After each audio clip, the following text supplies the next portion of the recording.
This is a real crisis in New York. President Trump, he has directed the federal government to get New York all of the help they desperately deserve. The American people are stepping up also big time, and he has delivered.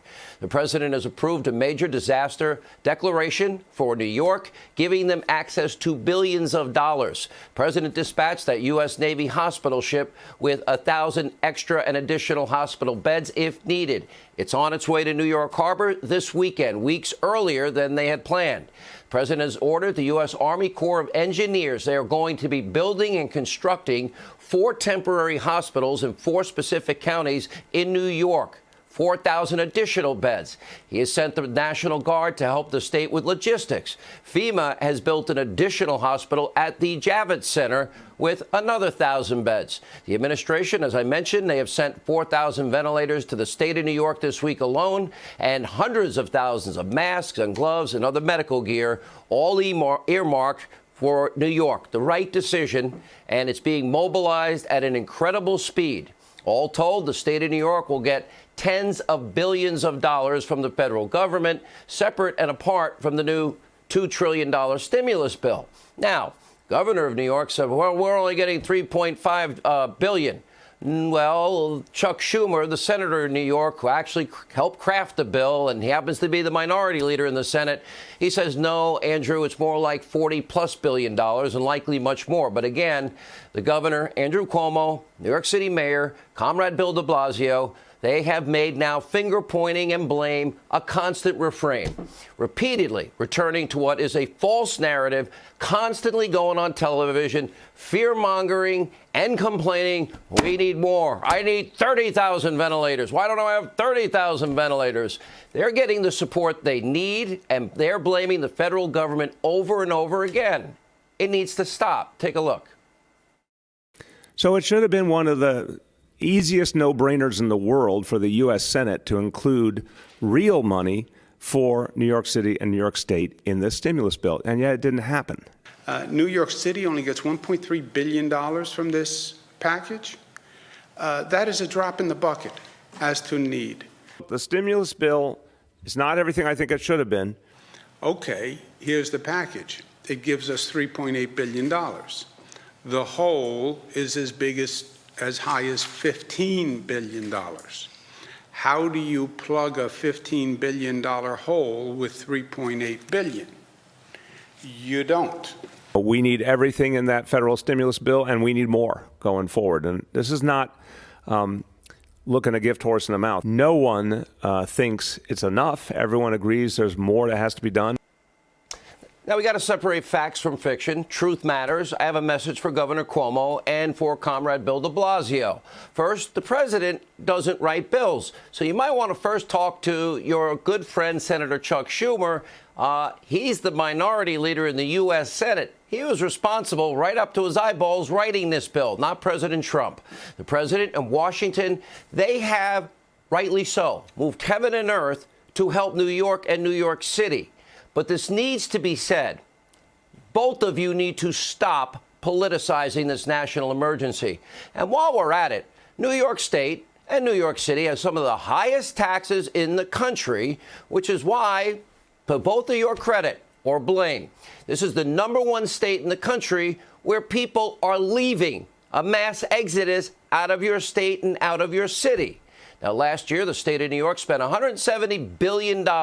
City of New York spent another $90 billion. Now, this is also a fact. Now, we all know the first World Trade Center bombing happened. We all know the world changed on 9/11/2001. And we also know that New York City is the #1 city for possible terrorist attacks. And New York City is an international city with the highest concentration of people in the smallest area, thus making New York City the most vulnerable of any city in the country to a pandemic like this. Now, with all that Washington has been doing, and you pointing more, I need more, and every single day, while they've been doing this, well, we're now seeing how unprepared both the state and the city of New York have been for any emergency, which is unforgivable to me as a New Yorker, born and raised. Now, that's on Governor Cuomo. It is your 3rd term. De Blasio, 2nd term. The level of preparedness is beyond shocking. Now, we don't really have time to get into all the particulars because we have more important matters to deal with. But the state should have had larger stockpiles of medical supplies and masks and ventilators. Apparently, you were prepared for little to nothing. Now, instead of, by the way, stocking up on emergency supplies, well, we do have a list of your waste, your fraud, and abuse. Governor is spending on his pet projects. Instead of stocking up on emergency supplies with that amount of money they take in every year and the high taxes they cost every New Yorker, Cuomo was busy wasting taxpayer money on, $750 million for a solar panel factory. Yeah, that closed down. Right down the tubes, wasted money. I wonder how many ventilators, masks, gowns, medical equipment they could have purchased for all that money.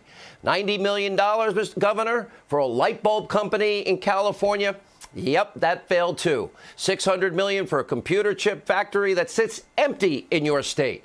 And get this, it was 2015, Cuomo warned that New York would need additional ventilators to manage any future pandemics, but he chose not to buy any. Instead, he assembled a task force to determine how the state's 2,000 ventilators already on hand would be rationed.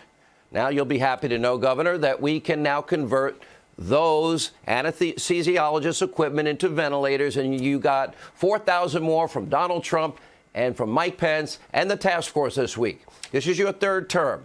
This is your second term, Mr. Mayor. They should have been more prepared. With Jared Kushner, who is a New Yorker. He knows New York, and he's working in the White House, and he's been extraordinarily helpful in all of these situations. What we're working on is a common challenge. No one has these ventilators, and no one ever anticipated a situation where you would need this number of ventilators to deal with a public health emergency. So we have purchased everything that can be purchased. We're now in a situation that we're trying to accelerate production of these ventilators. And a ventilator is a complicated piece of equipment. Ventilator, which is essentially You're the mechanic. Do you have enough power in the pump to split it? You have enough power in the pump to split it, yes. Thought the fun ended there, you would be wrong. When they came back from commercial break, it continued. And it appears that they fixed the audio problem by feeding it to the governor through his cell phone, which is off camera on speakerphone, so he can hear Fredo. What's the reality of dealing with the White House? Straight talk. By them. Federal government, I spoke with President Trump several times. I spoke with him last night. I spoke with him this morning. I've spoken to people in the White House who are handling these operations. I've spoken with the Vice President. I've spoken with Jared Kushner, who is a New Yorker. He knows New York, and he's working in the White House, and he's been extraordinarily helpful on all of these situations. Straight talk. Yeah, I always do straight talk, and I would disagree with your use of the word deferential, but it's your show. Don't forget it. I've been very clear with the White House. Don't forget it. Yeah, it's hard to forget. I don't want to have total association with you, frankly, in your show, because I don't need all that negativity. One, I'm hearing your fingernails like scratch on something like you're nervous. I know you're busy. There's always time to cut your fingernails and call your mom. But what was the right move that you've made so far, and what was a wrong move that you've made? Closing everything down was the right decision. The worst decision, which is a lousy question by you, is probably coming on your show, frankly. I don't think I've seen anything